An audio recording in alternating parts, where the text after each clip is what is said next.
S, ಇನ್ನು ವಿಜಯೇಂದ್ರ ಶರ್ಮಾ ಅವರು ಹೇಳ್ತಾ ಇದ್ರು ಮುಹೂರ್ತದ ಯಾವ ರೀತಿಯಾಗಿ ಅದು ಪರಿಣಾಮವನ್ನ ಬೀರುತ್ತೆ, ಎಷ್ಟು ಶುಭವನ್ನ ತಂದುಕೊಡುತ್ತೆ ಅನ್ನೋದ್ರ ಬಗ್ಗೆ ತುಂಬಾ ಚೆನ್ನಾಗಿ ಎಕ್ಸ್ಪ್ಲೈನ್ ಮಾಡಿದ್ರು.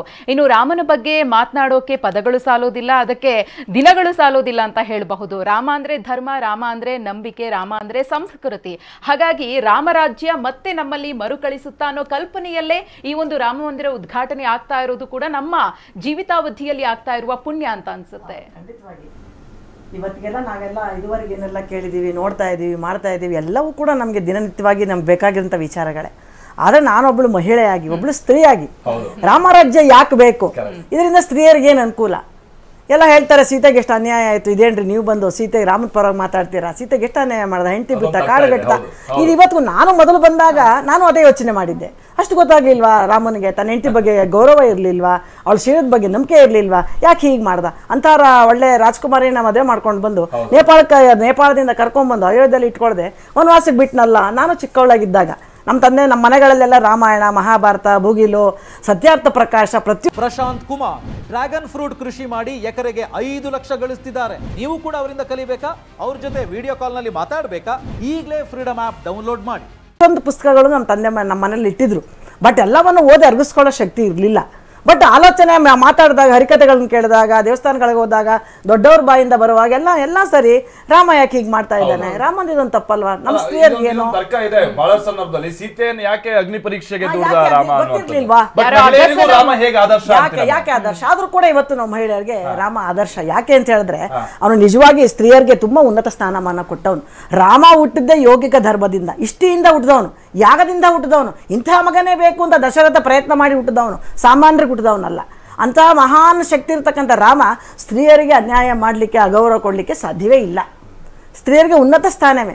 ಉದಾಹರಣೆಗೆ ತಾಯಿ ಹೇಳಿದ ತಕ್ಷಣ, ಕೈ ಹೇಳಿದ ತಕ್ಷಣ ಒಂದು ಮಾತು ಎದುರಾಡ್ದು ನೀನೇ ನೆಂಗಸು ಬಾಮಿಚ್ಕೊಂಡು ಕೂತ್ಕೊಂಡು ನನ್ನ ಇಷ್ಟ ನಾನು ಮಾಡ್ತೀನಿ ಅಂತ ಹೇಳ್ಬೋದಿತ್ತು. ಆದರೆ ಗೌರವ ಕೊಟ್ಟು ಕೈ ಮಾತನ್ನು ಕೂಡ ನೆರವೇರಿಸಿದ. ಆನಂತರದಲ್ಲಿ ಅವನು ವನವಾಸಗೆಲ್ಲ ಹೋದಾಗ ಶಬರಿ ಎಂಜಲನ್ನ ತಿಂದ, ಸ್ತ್ರೀಯರ ಒಂದು ಮಡಿ ಆಚಾರ ವಿಚಾರಗಳ ಬಗ್ಗೆನೂ ತನ್ನ ಹೃದಯ ವಿಶಾಲತೆಯನ್ನು ತೋರಿಸಿದ. ಮಡಿ ನಿಜವಾದ ಮಡಿ ಅಂದ್ರೇನು, ನಿಜವಾದ ಭಕ್ತಿ ಅಂದ್ರೇನು, ಇದನ್ನೆಲ್ಲನೂ ಕೂಡ ಅವಾಗ ಸ್ತ್ರೀಯರಿಗೆ ತೋರಿಸ್ತಾ. ಇನ್ನು ಮದುವೆ ಆದಮೇಲೆ ತನ್ನ ಪತ್ನಿಯನ್ನು ಹೇಗೆ ಇಟ್ಕೋಬೇಕು ಅನ್ನೋದನ್ನು ಜೊತೆಲೇ ಕರ್ಕೊಂಬಂದ. ಸೀತೆಯನ್ನು ಬಿಟ್ಟೇನು ಬರಲಿಲ್ಲ, ಕಷ್ಟಪಡ್ತೀಯ ಬೇಡ ಅಂತ ಹೇಳ್ದ. ಆದರೂ ಸೀತೆ ತನ್ನ ಪತಿ ಧರ್ಮ ನಿಭಾಯಿಸಿದ್ಲು, ರಾಮ ತನ್ನ ಪತ್ನಿ ಧರ್ಮಕ್ಕೋಸ್ಕರ ಅವಳನ್ನ ಕರ್ಕೊಂಡು ಬಂದ. ಆದರೆ ಆನಂತರದಲ್ಲಿ ನಮಗೆಲ್ಲ ಗೊತ್ತಿದೆ ಯಾವ್ಯಾವ ಕಷ್ಟಗಳೆಲ್ಲ ಆಯಿತು. ಮಾರೀಚನಿಗೆ ಹಂಗಾದ್ರೆ ಗೊತ್ತಿರಲಿಲ್ವ ರಾಮನಿಗೆ, ಮಾರೀಚನೇ ಬಂದಿಯೇನ ಚಿನ್ನ ಜಿಂಕೆ ಆಗಿ, ಸೀತೆಗೆ ಗೊತ್ತಿರಲಿಲ್ವೇ ಅಂತ ಲೋಕಪಾಮನೆಯಾದ ಸೀತೆಗೆ ಗೊತ್ತಿರಲಿಲ್ವೇ. ಆದರೆ ಮುಂದೆ ಒಂದು ಧರ್ಮಯುದ್ಧ, ಧರ್ಮದ ಪ್ರತಿಷ್ಠಾಪನೆ ಆಗಿರಬೇಕಾಗಿತ್ತು. ಮತ್ತು ಸ್ತ್ರೀಯರ ಜಾಗೃತಿ ಏನು, ಸ್ತ್ರೀಯರ ಸ್ಥಾನಮಾನಗಳೇನು, ಗೌರವ ಏನು, ವಿದ್ಯೆ ಏನು, ಎಲ್ಲವನ್ನ ಜಗತ್ತಿಗೆ ತೋರಿಸ್ಬೇಕಾಗಿತ್ತು. ಅದಕ್ಕೋಸ್ಕರ ಸೀತೆ ಕೇಳಿ ಆ ಪಾತ್ರ ಬರೆದ ಸಂದರ್ಭ ಬಂತು.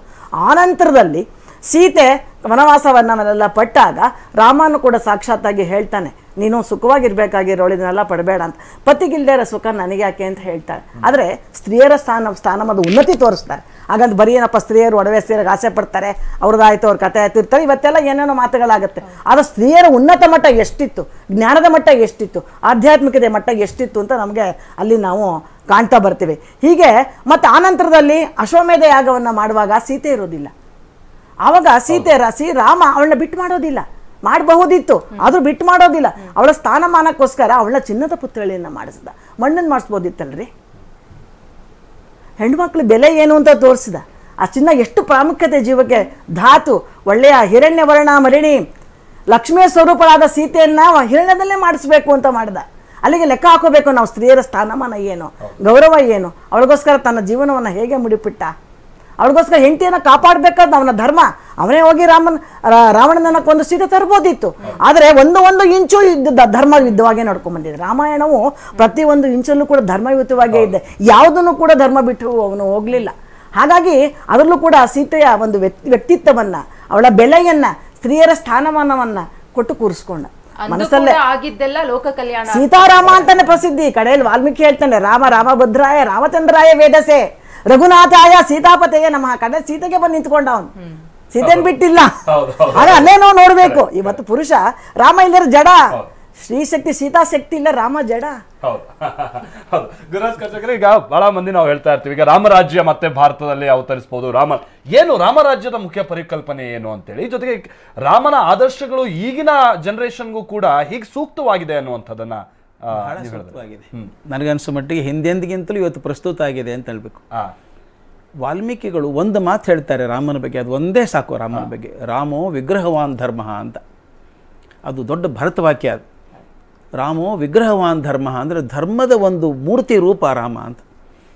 ಧರ್ಮದ ಒಂದು ಒಂದು ಒಂದು ಪರದೆಯನ್ನು ಒಂದು ಹೆಜ್ಜೆ ಕೂಡ ದಾಟಲಿಲ್ಲ ರಾಮ, ಪ್ರತಿ ಕ್ಷಣಕ್ಕೂ ಕಾಪಿಡಿದವನು. ರಾಮರಾಜ್ಯದ ಕಲ್ಪನೆ ಅಂದರೆ ಎಲ್ಲಿ ಧರ್ಮ ಮುಖ್ಯವಾಗಿರ್ತದೋ ಅದು ಧರ್ಮರಾಜ್ಯ. ಒಂದು ಸಣ್ಣ ಮಾತನ್ನು ನಾನು ಪೂರಕವಾಗಿ ಹೇಳಬೇಕು. ಮಹಾಭಾರತದಲ್ಲಿ ಕರ್ಣ ಬರ್ತಾನೆ. ಮೊಟ್ಟ ಮೊದಲನೇ ಸಲ ಕರ್ಣ ಎಂಟರ್ ಆಗೋದಲ್ಲಿ ಮಕ್ಕಳದೆಲ್ಲ ಕಾಂಪಿಟೇಷನ್ ನಡೀತಾ ಇರ್ತದೆ. ಅವ್ರು ಕಲ್ತಂಥ ಆಯುಧಗಳನ್ನು ದ್ರೋಣಾಚಾರ್ಯ ಮಾಡಿರ್ತಾರೆ. ಆಗ ಅರ್ಜುನ ಚೆನ್ನಾಗಿ ಮಾಡಿಬಿಡ್ತಾನೆ, ಬಿಂಡು ತೋರಿಸ್ತಾನೆ. ಆಗ ಒಂದು ಪೂರಕ ಮತ್ತೊಬ್ರು ಯಾರು ಇಲ್ವಾ ಅವನ ಪಡೆಗೆ ಅಂತ ದುರ್ಯೋಧನ ಒದ್ದಾಡ್ತಾ ಇದ್ದ, ಅಂಥವ್ನು ಇರಬೇಕಾಗಿತ್ತು ನಮ್ಮ ಕಡೆಗೆ ಅಂತ. ಆಗ ಕರ್ಣ ಬರ್ತಾನೆ, ತನ್ನ ಶಕ್ತಿಯನ್ನು ತೋರಿಸ್ತಾನೆ. ದುರ್ಯೋಧನ ಹೋಗಿ ಅಪ್ಕೋತಾನವನ್ನ. ಆಗ ಮೊಟ್ಟ ಮೊದಲನೇ ಮಾತು ಕರ್ಣ ಮಾತಾಡೋದು, ದುರ್ಯೋಧನ ಚಿಂತೆ ಮಾಡಬೇಡ, ಧರ್ಮ ಬಲವನ್ನು ಹಿಂಬಾಲಿಸಿ ಬರ್ತದೆ ಅಂತ. ಧರ್ಮ ಬಲವನ್ನು ಹಿಂಬಾಲಿಸಿ ಬರ್ತದೆ. ತಕ್ಷಣ ವ್ಯಾಸರು ಹೇಳಿಬಿಡ್ತಾರೆ, ಭರತವಾಕ್ಯ ಅದು, ಕರ್ಣನ ಹಣೆ ಬಾರಿ ಇಷ್ಟೇ. ಯಾರು ಧರ್ಮಕ್ಕೆ ಬಲವಾಗಿ ನಿಂತ್ಕೋತಾರೋ ಅವ್ರು ಯಶಸ್ಸು ಪಡಿತಾರೆ. ಯಾರು ಬಲಕ್ಕೆ ಹಿಂದೆ ಧರ್ಮ ಬರಬೇಕು ಅಂತಾರೋ ಅವ್ರು ಯಶಸ್ಸು ಸಿಗೋಕ್ಕೆ ಸಾಧ್ಯ ಇಲ್ಲ. ಈಗ ನಾವು ಕಾಣ್ತಿರೋದು ಬಲ ಜಾಸ್ತಿ ಕಾಣ್ತಾ ಇದ್ದೀವಿ, ಬಲಕ್ಕಿಂತ ಧರ್ಮ ಮುಖ್ಯ ಆಗಬೇಕು. ಯಾವುದು ಧರ್ಮ? ನಾನು ಸ್ವಭಾವ ಧರ್ಮ, ಸ್ವಧರ್ಮೇ ನಿಧನ ಶ್ರೇಯ ಪರಧರ್ಮೋ ಭಯಾವಹ ಅಂತ ಹೇಳ್ತೀವಿ. ಪ್ರತಿಯೊಂದು ವಸ್ತುವಿಗೆ ಅದರದೇ ಆದಂಥ ಒಂದು ಧರ್ಮ ಇದೆ. ಧರ್ಮ ಅಂದರೆ ವಿಶೇಷ ಗುಣ. ಬೆಂಕಿ ಗುಣ ಸುಡೋದು, ಗಾಳಿ ಗುಣ ಹಾರಿಸೋದು, ನೀರಿನ ಗುಣ ತೊಯಿಸೋದು, ಅವು ಎಂದೂ ಬಿಡಲ್ಲ. ಹುಲಿ ಪ್ರಾಣಿಗಳು ಎಂದೂ ತಮ್ಮ ಧರ್ಮವನ್ನು ಮೀರಿ ಹೋಗಲ್ಲ. ಹುಲಿ ಎಂದೂ ಹುಲ್ ತಿನ್ನಲ್ಲ, ಆನೆ ಎಂದೂ ಮಾಂಸ ತಿನ್ನಲ್ಲ. ಆದರೆ ಮನುಷ್ಯ ಹಾಗಲ್ಲ. ಮನುಷ್ಯ ಇನ್ಯಾರಾಗೂ ಆಗೋಕ್ಕೆ ಹೋಗ್ತಾನೆ, ಇನ್ಯಾರಾಗೋ ಮಡಿಸೋಕೆ ಹೋಗ್ತಾನೆ. ಅವನು ಏನು ಮಾಡ್ತಾನೆ ಅಂತ ಹೇಳೋಕ್ಕೆ ಸಾಧ್ಯ ಇಲ್ಲ. ನಗ್ತಾನೆ ಅಂದರೆ ನಿಜವಾಗ್ಲೂ ನಗ್ತಾನೆ ಅಂತ ಹೇಳೋಕ್ಕೆ ಬರಲ್ಲ. ಆದ್ದರಿಂದ ಮನುಷ್ಯ ತನ್ನ ಸ್ವಭಾವವನ್ನು ಬದಲಾಯಿಸ್ಕೊಳ್ಳೋ ಸ್ವಭಾವ ಇರೋದರಿಂದ ಹಾಗೆ ಮಾಡಬೇಡಪ್ಪ, ನಿನ್ನ ಮೂಲ ಸ್ವಭಾವ ಏನಿದು? ಮನುಷ್ಯನ ಮೂಲ ಸ್ವಭಾವ ಕರುಣೆ. ಈ ರಾಮಾಯಣದಲ್ಲಿ ಒಂದು ಪದ್ಯ ಬರ್ತದೆ, 2ನೇ ಶ್ಲೋಕನೇ ಅದು. ಕೋನ್ವಸ್ವಿನ್ ಸಾಂಪ್ರತೆಯ ಲೋಕೆ ಅಂತ ಶುರು ಮಾಡ್ತಾರೆ. ಒಂದು ಪ್ರಶ್ನೆ ಕೇಳ್ತಾರೆ ವಾಲ್ಮೀಕಿಗಳು ನಾರದರನ್ನ, ಈ 16 ಗುಣ ಇರುವಂಥ ಒಬ್ಬ ಯಾವನಾದರೂ ನರ ಇದ್ದಾನ, ಮನುಷ್ಯ ಇದ್ದಾನ? ಎಷ್ಟು ಚೆನ್ನಾಗಿದೆ ನೋಡಿ, ಸಾಂಪ್ರತೆಯ ಲೋಕೆ. ಇಂದಿನ ಕಾಲದಲ್ಲಿ ಈ 16 ಗುಣಗಳನ್ನು ಹೊಂದಿದಂಥ ಯಾವನಾದರೂ ಮನುಷ್ಯ ಇದ್ದಾನ ಅಂತ. ಅದಕ್ಕೆ ಉತ್ತರ ನಾರದರು ಹಾಗೆ ಕೊಡ್ತಾರೆ, ಮನುಷ್ಯ ಇದ್ದಾನೆ ಅಂತ ಹೇಳಿ, ಇದ್ದಾನಪ್ಪ, ಈ ಒಂದು ದಶರಥನ ಮಗ ರಾಮ ಇದ್ದಾನೆ ಅಂತ ಹೇಳಿ 16 ಅಲ್ಲ, ಇನ್ನೊಂದು 20 ಗುಣಗಳನ್ನು ಸೇರಿಸ್ತಾರೆ. ಅದರಲ್ಲಿ ಮುಖ್ಯವಾಗಿ ಬರುವಂಥದ್ದು ಕರುಣೆ ಮತ್ತು ದಯೆ. ಯಾವ ರಾಜ್ಯದಲ್ಲಿ ಕರುಣೆ ಮತ್ತು ದಯ ಇಲ್ಲವೋ, ಮತ್ತೊಬ್ಬರ ಮೇಲೆ ನಾನು ಅಧಿಕಾರ ಚಲಾಯಿಸೋಕೆ ಹೋಗ್ತೇನೋ, ಪ್ರೀತಿಯಿಂದ ಮಾಡೋದು ಬೇರೆ, ಅಧಿಕಾರ ಚಲಾಯಿಸೋಕೆ ಹೋಗ್ತೇನೋ, ಅಲ್ಲಿ ಧರ್ಮ ಬರಲ್ಲ. ರಾಮ ಎಂದೆಂದೂ ಮಾಡಲಿಲ್ಲ. ರಾಮನ ನಡವಳಿಕೆ ಹೇಗಿತ್ತು ಅನ್ನೋದನ್ನು ಬಹುಶಃ ವಾಲ್ಮೀಕಿ ರಾಮಾಯಣ ಮಾತ್ರ ಹೇಳೋಕೆ ಸಾಧ್ಯ. ನನಗೆ ವಾಲ್ಮೀಕಿ ರಾಮಾಯಣ ಯಾಕೆ ಪ್ರಿಯ ಅಂದರೆ ಅದು ಐತಿಹಾಸಿಕ ಕಾವ್ಯ, ಚರಿತ್ರಾರ್ಹ ಕಾವ್ಯ, ಬರೀ ಕಾವ್ಯ ಅಲ್ಲ ಅದು. ಯಾಕಂದರೆ ವಾಲ್ಮೀಕಿಗಳು ರಾಮ ಬದುಕಿದ್ದವರು, ರಾಮನನ್ನು ಕಂಡವರು. ಅಷ್ಟೇ ಅಲ್ಲ, ಸೀತೆಗೆ ಆಶ್ರಯ ಕೊಟ್ಟವರು, ಅವರ ಮಕ್ಕಳಿಗೆ ರಾಮಾಯಣ ಕಲಿಸಿ ಅವರ ಮೂಲಕ ರಾಮನ ಮುಂದೆ ಹೇಳಿಸಿದವರು, ಅವರಿಗೆ ಸತ್ಯಕ್ಕೆ ಹತ್ತಿರವಾಗಿರುವಂಥವ್ರು. ಅವ್ರು ಹೇಳ್ತಾರೆ, ಈ ಮನುಷ್ಯ ನಡವಳಿಕೆ ಹೇಗಿತ್ತು ಅಂತ. ಒಂದು ಮಾತು ಹೇಳ್ತೀನಿ, ಬಹಳ ಜನ ಗೊತ್ತಿಲ್ಲ ಅದ್ರ ಬಗ್ಗೆ. ತಾರ ಪಂಚಕನ್ಯೆಯರಲ್ಲಿ ಒಬ್ಳು. ನೋಡ್ಬೇಕು, ಗಮನಿಸ್ಬೇಕು ನೀವು, ಪಂಚಕನ್ಯರು ಯಾರು? ಅಹಲ್ಯ, ದ್ರೌಪದಿ, ಸೀತಾ, ತಾರಾ, ಮಂಡೋದರಿ ತತ 5 ಜನನೂ ಅಪವಾದಕ್ಕೊಳಗಾದವರು, ತಕರಾರಿಗೊಳಗಾದವರು. ಯಾಕೆ ತಾರೆ ಮನುಷ್ಯರಿಗೆ ಹುಟ್ಟಿದವಳು ಅಲ್ಲ. ಆಕೆ ಸಮುದ್ರ ಮಥನ ಕಾಲದಲ್ಲಿ ಏನೇನು ಬಂತಲ್ಲ, ಹಲ ಬಂತು, ಕಾಮಧೇನು ಬಂತು, ಕಲ್ಪವೃಕ್ಷ ಬಂತು, ಲಕ್ಷ್ಮಿ ಬಂದ್ಲು, ಅದ್ರ ಜೊತೆಗೆ ಬಂದವಳು ತಾರೆ. ಅಸಾಮಾನ್ಯ ಸುಂದರಿ, ಆಕೆ ಅಷ್ಟು ಸುಂದರಿ ಯಾರೂ ಇರಲಿಲ್ಲ ಅಂತ. ಆಕೆ ಮೇಲೆ ಅಪೇಕ್ಷೆ ಇಟ್ಟು ವಾಲಿ ಹೋಗಿ ಆಕೆ ಬಲಗೆ ಹಿಡ್ಕೊಂಡ, ಶುಷೇಣ ಹೋಗಿ ಎಡಗೆ ಹಿಡ್ಕೊಂಡ, ಇಬ್ಬರು ತಮ್ಮ ಬೇಕು ಅಂತ. ಆಗ ದೇವತೆಗಳು ಹೇಳಿದ್ರಂತೆ, ನೋಡಪ್ಪ, ಯಾರು ಬಲಗೆ ಹಿಡ್ಕೊಂಡಿದ್ದಾನೋ ಅವನು ಗಂಡ, ಎಡಗೆ ಹಿಡ್ಕೊಂಡವನು ತಂದೆ, ಶುಷೇಣ ತಂದೆ ಆಗಿರು ಅಂತ ಹೇಳಿದ್ರಂತೆ. ವಾಲಿನ ಹಾಗೆ ಮದುವೆ ಆದದ್ದು ಆಕೆ ಅಂತ ಚೆಲುವೆ ಯಾರೂ ಇರಲಿಲ್ಲ ಅಂತ ಹೇಳ್ತಾರೆ. ಎಷ್ಟರ ಮಟ್ಟಿಗೆ ಅಂದರೆ ಗಂಡಸರಲ್ಲ, ಹೆಣ್ಮಕ್ಳು ನೋಡಿದ್ರು ಕೂಡ ಮನಸ್ಸು ವಿಚಲಿತ ಆಗ್ತಿತ್ತಂತ ಅಂಥದ್ದು. ಆ ಪ್ರಸಂಗ ಹೇಳ್ಬೇಕು, ರಾಮನ ಗುಣ ಹೇಳಬೇಕಾದ್ರೆ, ವಾಲಿ ಸತ್ತಿದ್ದಾನೆ, ತಾರೆ ಓಡಿ ಬಂದ್ಲು, ಕಂಡು ಬಂದಿದ್ದಾಳೆ. ಕಲ್ಪನೆ ಮಾಡಬೇಕು, ತನ್ನ ಗಂಡನ ಕೊಂದವನ ಬಗ್ಗೆ ಪ್ರೀತಿ ಇರೋಕ್ಕೆ ಸಾಧ್ಯ ಇದೆಯಾ? ಕುದಿಬೇಕಲ್ಲ ದೋಷ. ಆ ಕಣ್ಣಲ್ಲಿ ನೀರು ತುಂಬಿಕೊಂಡಿದ್ದಾಳೆ, ಓದಿ ನೋಡ್ತಾಳೆ ಗಂಡ ಸತ್ತದ್ದನ್ನು. ರಾಮನ ಬಗ್ಗೆ ಕೇಳಿದ್ದಾಳೆ, ಒಂದು ಕ್ಷಣ ತಿರುಗಿ ರಾಮನ್ ನೋಡ್ತಾಳೆ. ಆಕೆ ಆ ಹೊತ್ತಲ್ಲಿ ಬರೋದು, ಅಯ್ಯೋ ಇಂಥ ಮನುಷ್ಯ ಇರೋಕ್ಕೆ ಸಾಧ್ಯವೇ ಇಲ್ಲ.